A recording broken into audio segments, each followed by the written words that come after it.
तो dear student, आज की यह वीडियो जो है वो बीए फिफ्थ सेमेस्टर वाले स्टूडेंट के लिए मोस्ट इंपॉर्टेंट होने वाली है। जो भी बीए फिफ्थ सेमेस्टर के हैं जिनका सब्जेक्ट हिंदी है उनको एक कंप्लीट वीडियो जरूर देखनी चाहिए, क्योंकि हम आप लोगों के समस्त हिंदी का पूरा मॉडल पेपर क्वेश्चन पेपर प्रस्तुत करने वाले हैं। और इस मॉडल पेपर क्वेश्चन पेपर से आपकी परीक्षा में बहुत सारे क्वेश्चन आने वाले हैं। तो बिना देरी के वीडियो को शुरू करेंगे और आप लोगों के लिए एक रामबाण टाइप की वीडियो है, तो ध्यानपूर्वक क्वेश्चन को समझ लेंगे ना, तो आपको गारंटी है, मैं आपको दे रहा हूँ कि आप लोग परीक्षा में अच्छे काफ़ी नंबर लेकर आएँ। क्योंकि आपको मेन ये ज़रूरी होता है कि कौन से प्रश्न आएंगे, कौन से आने के चांस है। वो क्वेश्चनों को अगर आपको जानकारी हो जाए तो उनका उत्तर तो आप तैयारी कर लेंगे। ठीक है, तो वो मैं आपको बताने वाला हूँ कि कौन कौन से महत्वपूर्ण प्रश्न है। वीडियो को पूरा देखिएगा, बस काफ़ी ज़्यादा इंपॉर्टेंट क्वेश्चन है। मैंने खुद से एनालिसिस किया, तब आप लोगों के समझ प्रस्तुत कर रहा हूँ। प्रूफ के तौर पे देख लीजिए, बीए सेमेस्टर फिफ्थ है, 2000 प्रीवियस ईयर का मॉडल पेपर है, सब्जेक्ट आपका हिंदी है और प्रश्न पत्र का नाम साहित्य शास्त्र और हिंदी आलोचना है। आपको बता दें, नहीं पता है तो फिफ्थ सेमेस्टर में हर सब्जेक्ट के 2 पेपर होंगे। हिंदी का होगा तो 2 पेपर होंगे, सोशियोलॉजी में तो हर सब्जेक्ट के 2 पेपर होंगे। तो ये फर्स्ट पेपर का मॉडल पेपर है। ठीक है, 2 घंटे का समय मिलेगा, 75 का पूर्णांक होगा, यहाँ पर लिखा रहेगा। ठीक है, सबसे पहले खंड आ आएगा, यानी कि अति लघु उत्तर प्रश्न। यहाँ पर कुछ दिशा निर्देश दी जाएंगे अति लघु उत्तर में कि भैया कितने क्वेश्चन करना है, उसका उत्तर कितने शब्दों में लिखना है, पढ़ लीजिएगा। ठीक है, तो चलिए देख लेते हैं। अति लघु उत्तर यानी कि खंड आ का पहला प्रश्न है कि काव्य के प्रमुख हेतु कौन कौन से हैं।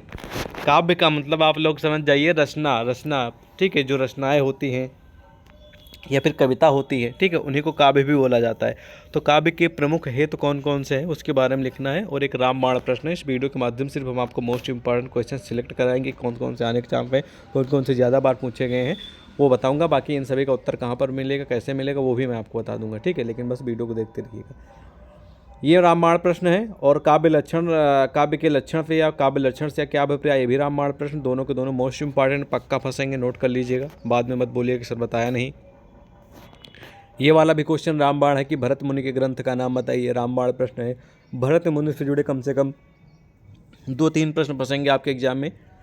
ठीक है, इस बात को ध्यान रखेंगे। पहला तो ये फंस जाएगा, भरत मुनि के ग्रंथ का नाम बताइए, भरत मुनि का जीवन परिचय बताइए। ऐसे बहुत सारे तरीके के प्रश्न भरत मुनि से जुड़े आएंगे, नोट कर लीजिए। अगला प्रश्न है कि रस ब्रह्मानंद सहोदर हैं का अभिप्राय स्पष्ट कीजिए। ये क्वेश्चन बहुत कम आने को उम्मीद, इसे इग्नोर कर दीजिएगा, तुरंत इग्नोर करिए। ठीक है, उसके बाद नेक्स्ट क्वेश्चन है कि ध्वनि सिद्धांत के प्रवर्तक एवं उनके ग्रंथ का नाम बताइए। ये भी महत्वपूर्ण प्रश्न है, हमेशा तो नहीं आता लेकिन ज़्यादातर परीक्षाओं में आया है, इसलिए इसको हम 80% मान के चलते हैं, प्रश्न आ सकता है। ठीक है, तो नोट कर लीजिए। ओके, उसके बाद अगला भी क्वेश्चन रामबाण है, कई बार रिपीटेड है। अरस्तु के 2 सिद्धांतों का नाम बताइए, ये भी कई बार रिपीटेड, तो इसको भी नोट कर लीजिएगा। अरस्तु एक प्रमुख समाजशास्त्री हैं, प्रमुख विद्वान हैं। ठीक है, तो इनके जो सिद्धांत हैं उनके नाम बताना है, किन्हीं 2 सिद्धांतों का नाम बताना बस। ठीक है, तो बहुत ही महत्वपूर्ण प्रश्न ये भी है, इसको भी नोट कर लीजिएगा। ठीक है, बाद में मत बोलिए कि सर बताया नहीं आपने। ओके, उसके बाद नेक्स्ट क्वेश्चन है कि हिंदी कविता की कौन सी धारा मार्क्सवाद से प्रभावित है, उनके 3 कवियों के नाम लिखिए। ठीक है, तो सेम टू सेम क्वेश्चन आने की बहुत कम उम्मीद है, तो आप इसे इग्नोर कर सकते हैं। ओके, उसके बाद ये वाला प्रश्न महत्वपूर्ण है, नोट करिए। हिंदी के किन्हीं 3 मनोविश्लेषणवादी उपन्यासकारों के नाम लिखिए। ठीक है, ये महत्वपूर्ण प्रश्न है, कई बार रिपीटेड है, तो इस बार भी आने की संभावना है, तो नोट कर लीजिए इसको भी। ठीक है, और हिंदी के मनोविश्लेषणवादी उपन्यासकार कौन से, जैसे कि कहानीकार, उपन्यासकार, निबंधकार, ऐसे ही। ठीक है, तो ये भी महत्वपूर्ण प्रश्न है, 90% उम्मीदी प्रश्न फंसेगा, नोट कर लीजिए। उसके बाद अगला भी महत्वपूर्ण प्रश्न ही है, कई बार रिपीटेड है, नोट करिए इसको भी। आलोचना का तात्पर्य क्या है, एक परिभाषा लिखिए। आलोचना एक विधा है, जैसे कि कहानी, उपन्यास, निबंध, ठीक है, वैसे ही आलोचना भी एक विधा है। तो आलोचना का मतलब क्या होता है, इसका परिभाषा लिखना है। ठीक है, और एक बहुत ही महत्वपूर्ण प्रश्न ये भी है, नोट कर लीजिए। अगला है कि स्वतंत्रतावादी कवियों के 4 विशेषताएं बताइए। हालांकि क्वेश्चन बहुत कम आता है, तो आप इस इग्नोर कर सकते हैं। ठीक है, तो ये रहे अति लघु उत्तर यानी खंड आ के मोस्ट इंपॉर्टेंट क्वेश्चन। इनमें से जो आ सकते हैं, जिनके आने के ज़्यादा चांस है, वो मैंने आपको बताया।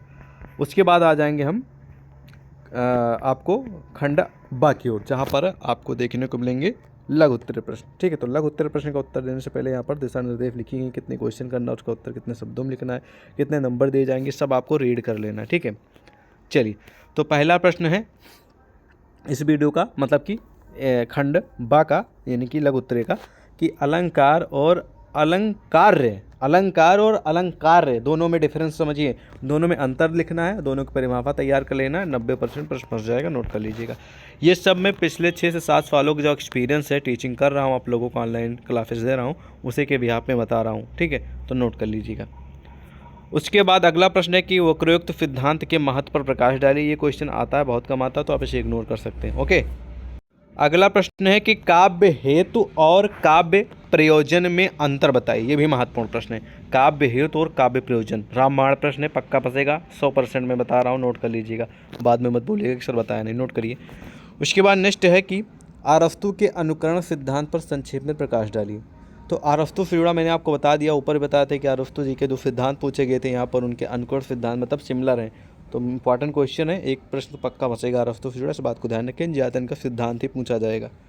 उसके बाद अगला क्वेश्चन, ये भी रिचर्ड्स एक प्रमुख विद्वान है और समाजशास्त्री हैं, तो इनके संप्रेषण सिद्धांत पर प्रकाश डालिए। हालांकि क्वेश्चन ये कम उम्मीद है आने की, लेकिन रिचर्ड्स से जुड़ा एक आधा क्वेश्चन फंस भी सकता है, ठीक है। तो इसको भी आप लोग 50-50 मार्क्स चलते, 50% उम्मीद आ भी सकता और 50% है कि नहीं भी आ सकता।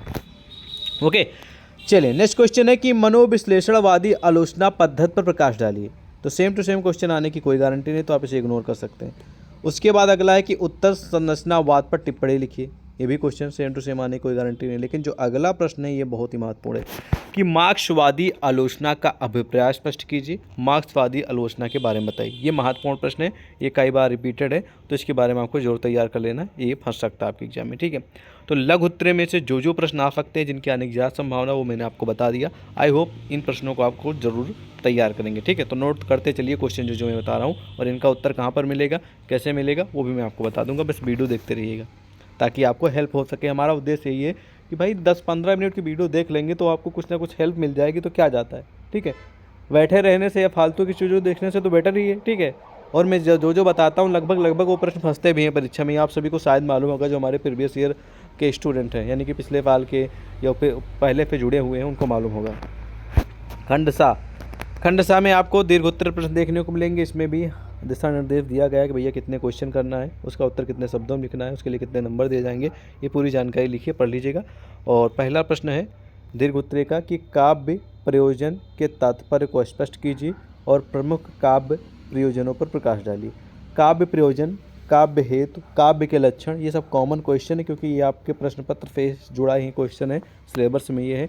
तो इन सबसे जुड़े क्वेश्चन पक्का फंसेंगे, जितना भी हो सके आप उतना पढ़ लीजिएगा। रामबाण प्रश्न है, काव्य प्रयोजन, काव्य हेतु, काव्य के लक्षण, ठीक है। इस तरह के प्रश्न आपको देखने को मिलेंगे। रामबाण प्रश्न नोट करिए। अगला है कि भरत मुनि के रस सूत्र पर प्रकाश डालते हुए रस की परिभाषा प्रस्तुत कीजिए। भरत मुनि जो एक प्रमुख विद्वान है, ठीक है, और मैंने आपको ऊपर भी बताया था भरत मुनि से जुड़े 2 क्वेश्चन, 1-2 क्वेश्चन तो पक्का फंसेंगे, 2 आने की कम मतलब कि 2 आ सकते हैं, 1 तो पक्का आएगा ही आएगा, ठीक है। तो इस क्वेश्चन को भी नोट कर लीजिएगा।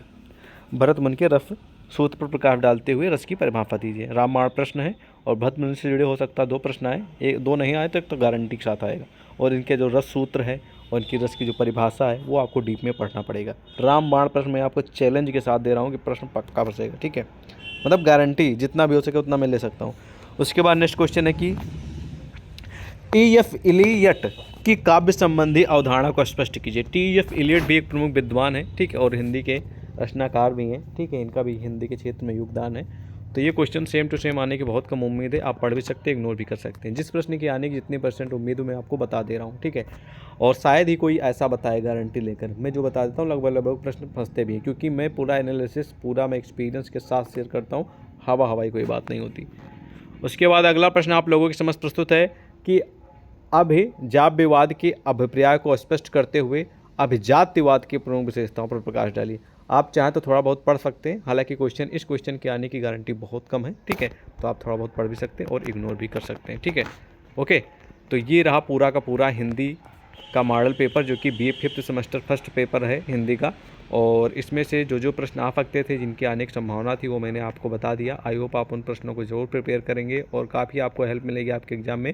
मैं पहले भी बोल चुका हूँ, अब सुन लीजिए इन सभी प्रश्नों को उत्तर कहाँ पर मिलेगा, कैसे मिलेगा। तो सिंपल सी, अगर अभी के लिए आप इन सभी प्रश्नों को उत्तर चाहिए तो गूगल पे सर्च कर लीजिएगा, हर एक प्रश्न का उत्तर आपको गूगल पे मिल जाएगा। इंटरनेट है ही, जाइए वहाँ पर सर्च कर लीजिए। बाकी आप सभी के लिए मैंने वेबसाइट बना दी है जिसका नाम है डियर स्टूडेंट। यहाँ पर हर एक सेमेस्टर की और हर एक सब्जेक्ट की क्वेश्चन आंसर आपको मिलेंगे, ठीक है। अभी इस पर काम चल रहा है और आपको धीरे धीरे करके सभी सब्जेक्ट के यहाँ पर क्वेश्चन आंसर मिल जाएंगे dearstudent.in। और बाकी आप हमारे टेलीग्राम व्हाट्सएप से भी ज्वाइन हो सकते हैं, लिंक वीडियो की डिस्क्रिप्शन पे, उस पर भी आपको क्वेश्चन आंसर की महासंग्राम PDF जो हैं वो मिलते रहेंगे एग्ज़ाम से पहले, ठीक है। तो जितना भी हो सके आप लोग जुड़ जाइए ताकि आपको हम आपकी हेल्प कर सकें। बाकी